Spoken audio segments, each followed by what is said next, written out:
Wow, so we started off with a really really great start. Anyway, hello YouTube, my name is Isabella, and today I'm going to be announcing / do my first ever TBR Chronicles. I think that's what we're calling it.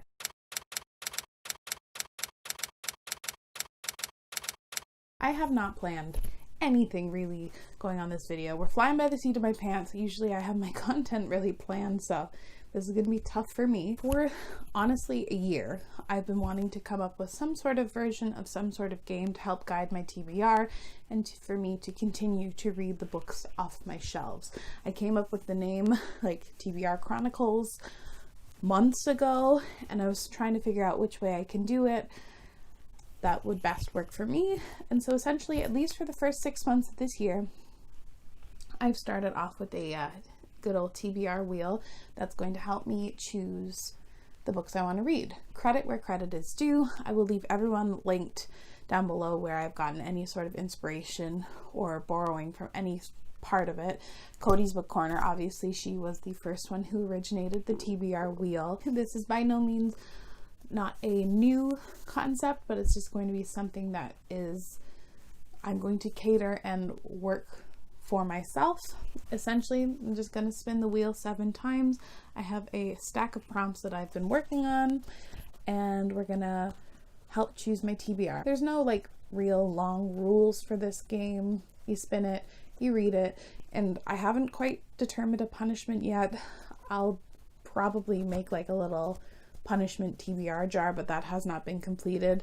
And if you can see this here, I like the way my little wheel came out, but I think I have to cover the cardboard part because I think that looks ugly. I just have not had the time. Really, this is going to be chill and easy. I don't have the time or patience to do a really, really complicated thing. I just need help picking my TBR. I still have a large TBR. I've been working on reading it for a year now, and I've been doing pretty good, but I am an indecisive person at my heart. I suck at picking what next to read, although I have noticed over the past year, if I give myself a select bunch of books and I say these are the 10 books that you can pick from, my reading tends to really soar, and I've done really well with my reading, especially in 2020. Reading was the one thing that worked well for me. So I figure if I leave some things up to chance, it could be fun. Maybe a little bit of hijinks. I think I'm gonna also stick with the rule, like if you roll or spin 3 of the same color, it will add a spin. I'll carry them over. I also realized I didn't have the light on going for my tree. Should I add it now? Is it worth it? We're gonna pick, cover by. That's fun. I'll explain these when they like come up, I guess, or when I spin them. Nothing is really complicated. I haven't really done anything that's insane. That one just means a cover I like. I'm not purchasing more books. That's the very last thing I need to do. Adult, that's good. New release, that would be great to spin. We're gonna do, hell yeah, queer. I'm now realizing a bit of a bummer also to this video is you're gonna realize how terrible my writing is. Booktube Fave. I like that one because a lot of people's favorites of the years should be coming up soon. That's kind of fun. Series continuation. This video is already a disaster. I think I just dropped all of them. As I was about to say before I dropped them though, was I don't know if I should be showing you these, but recent purchase is the next one. And final pick. Hell yeah. We're gonna start this off right with fantasy. I think for the very first time, I'm going to stick with 7 spins, the lucky number 7. I've been consistently reading from like 9 to 12-ish books in the past like 12 months. I've been pretty consistent with that. And if I think I can, I will up the spin level. But, I'm getting nervous, but spin number 1. This is gonna be fun. Let's see how well we go. Okay, spin number 1 is Booktube Fave. This is going to be fun. I hope people at the point of time of me filming this have posted their favorites video or are starting to do that. If not, that's gonna be fun to pick something. So those choices were a lot harder than I expected them to be. Full disclosure, I spin all the way first and then I'll pick, but I also will fit things in as I go along. Like I have to choose roll 1, roll 2, roll 3, and I can't like switch about or plan accordingly or later. Like you fit it in when you can, just to make this even tougher for myself and to make it more authentic. I just don't have the time or the battery space to roll 1, spend like 20 minutes trying to pick something and then roll again. But roll number 1 was a Booktube fave. I'm filming this on the 29th, and a lot of booktubers have not posted their favorites video yet, and I haven't watched a lot of the ones that have been posted, so I might have done this that prompt a smidge prematurely. But there is a book that stuck out to me that Beautifully Bookish Bethany loves. I've seen her like recommend on Twitter as like one of the books that you should read that came out like from 2020. So I figured that works, and I'll leave her channel link down below. But I'm chosen Hood Feminism by Mikki Kendall. One of my main goals that I'm going to be working on in 2020 or 2021 is reading nonfiction. I've been abysmal at it in the past, no longer. And Hood Feminism is one that has been recommended a lot. I kind of wanted to wait a little bit to read this to like gear up for it, and so many people talk about this one as being so phenomenal, so I don't know if I wanted to start with such a great pick at the very beginning, but oh well, we're picking it. I'm very excited, just basically talking about intersectionality and how white feminism sucks, so I'm very excited to read this. Very excited to read it. All right, so we're going to switch it out. Ooh, look at me being nice to myself. Dealer's choice, that just literally means I get to choose whatever the hell I want to read. Okay, we were on orange, spin number 2. Okay, so I spun red and got series continuation. That's always a good one because I always have to be mindful of the series I need to continue. Roll number 2 was series continuation, and that one I also struggled with a little bit, but the one I went with is Realm of Ash by Tasha Suri. This is a companion to Empire of Sand, one of my favorite books of 2020. Spoiler alert for my favorites of the year, which should be coming really soon, by the way, if you're interested. And I have a full review also if you're interested. This is the companion sequel. It's set in the same world. It follows the main character's sister in here, and I believe it discusses like the political ramifications of what happened in the first book. And I loved the first book so much, and I'm really excited to be reading this quickly in 2020. Or 2021, damn. I didn't want to leave this until last minute. I'm so excited for Tasha Suri's new book, so yay. I'm very happy to be reading this book this month. I don't have anything on here that's like utterly terrible. I might choose to punish myself later on, or like have some like special ones. Again, this is a work in progress. I'm not going to crazy punish myself. Okay, so I picked Second Chance as I was putting on a spiel of nothing too tough, nothing bad, blah blah blah, let's do Second Chance. I'm not sold on that one because that just means that I have to give an author or a book a second chance, and that one's not great. Now we're going on to spin number 3. Let's see how this goes. Hell yeah, I got queer, which just means I'm gonna pick a book with a queer protagonist. I love that. So for spin number 3, I rolled, I keep saying rolled, I spun queer. What? Words aren't working anymore. My prompt is queer, and I'm choosing A Dark and Hollow Star by Ashley Shuttleworth. This is an arc that I got approved from NetGalley. It's coming out February 23rd, 2021, so I want to get my review posted hopefully before February. And this is a young adult story that's pitched as The Cruel Prince, which I'm dicey on, but meets City of Bones, which I loved as a kid. In the city of Toronto, which, hello, yes, Canadian, and following a queer cast of characters. So, arc. This would be a great one for me to land on because I have a couple arcs to read this month, so if I could add one on here, that would be great. On to spin number 4. I'm already having fun with this. Ready? Spin number 4. That was a terrible spin. but I'm gonna leave it at fantasy.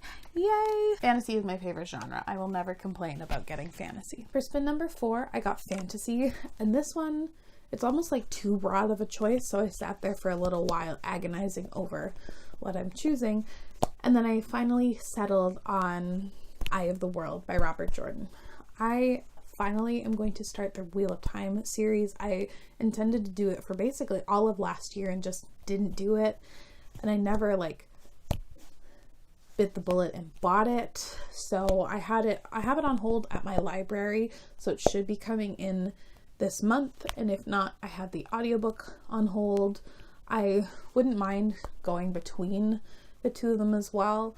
I just don't know how my library is doing stuff with quarantine, and we have some like new lockdowns and restrictions now, so hopefully I can get the physical book in my hands. If not, I will be going the audiobook route, so will be interesting. All right, so I'm grabbing, oh, I guess maybe I should show you me grabbing it. I'll do that next time. Used book. I love me a used book, so I'm not gonna complain about that. On to spin number 5, and I've had no duplicates in terms of color yet, so that's interesting. Spin number 5. I think that landed on red before I kind of hit it, so I guess we'll stick with red. Red looks like it's going to be my problem one, but I got second chance, so I'll have to figure that out. For spin number 5, this one also threw me for a loop. Second chance. I always, when I was writing it, intended it to be like giving an author a second chance, or a series you really didn't like a second chance. And I went through all of the books that I've like rated low and authors that I haven't really liked, and I either did not have anything by those authors that I wanted to read on in, or if it's a series, I just didn't feel like continuing on in a series I wasn't on board for. So I decided to reinterpret this a little bit, and I think this is the way I'm going to keep this prompt in the future.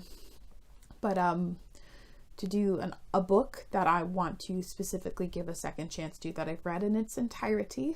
I posted a video a while ago about books I'd like to reread, like, and give a second chance to, and those are going to be kept in the back of my mind. And this book isn't on this list, but it's one that I've always intended to reread because I wanted to love it and just didn't, and that's We Hunt the Flame by Hafsa Faizal. I read this in 2018. It was one of my most anticipated releases.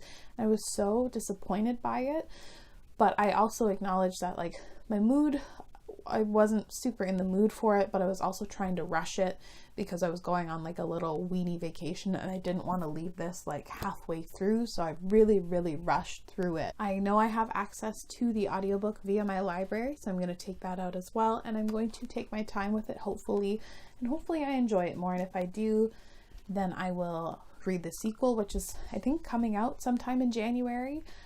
If not, then this series just won't be for me, and I will still look forward to Hafsa Faizal's new book that got announced. I don't think it's coming out until like 2022, but that one looks really good. Okay, so I'm gonna pick, let's go with this one.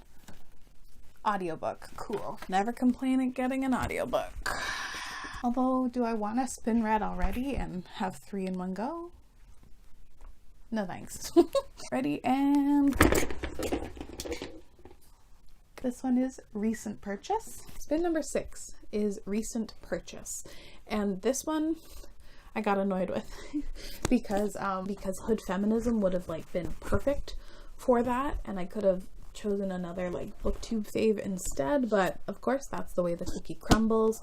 And I was looking at a lot of my most recent purchases / a couple of the books I got for Christmas, and nothing was really calling to me except for Cemetery Boys by Aiden Thomas. This is a book I've been really excited to read. I just received it for Christmas, and it is a young adult paranormal fantasy about a boy who is trans and his family isn't accepting his identity, and he decides to perform this like ritual to prove that he is indeed a very powerful brujo, and then things go wrong and he ends up, I think, raising the wrong dead person back to life, and this person was like the bad boy at a school and is determined not to go back. I think there's supposed to be a lovely romance in here. This is an Own Voices trans and Latinx story and queer. I can't wait to read this book. So many people have been singing its praises and it's gotten me so excited to read it. Can't wait. So I'm going to shuffle and pick again. I haven't determined whether or not I'm going to do like a graphic or something for people to see, because I myself am not the graphic designer, so that we'll have to figure out in the future. My last one is, oh God, literary fiction. I do not want literary fiction. Please, God, no. I am dipping my toe into literary fiction this year, but it's not something I want to spin on the first month of the year and have to kind of drag myself through it. So please don't get that. Okay. Hopefully the final spin number 7. Let's see.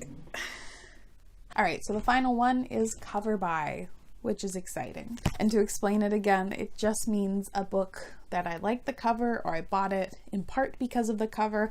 I am not going to be purchasing a book. Maybe in the future I will choose to use that and buy a book, but I have way too many books on my TBR. The whole point of this is to be knocking down the TBR.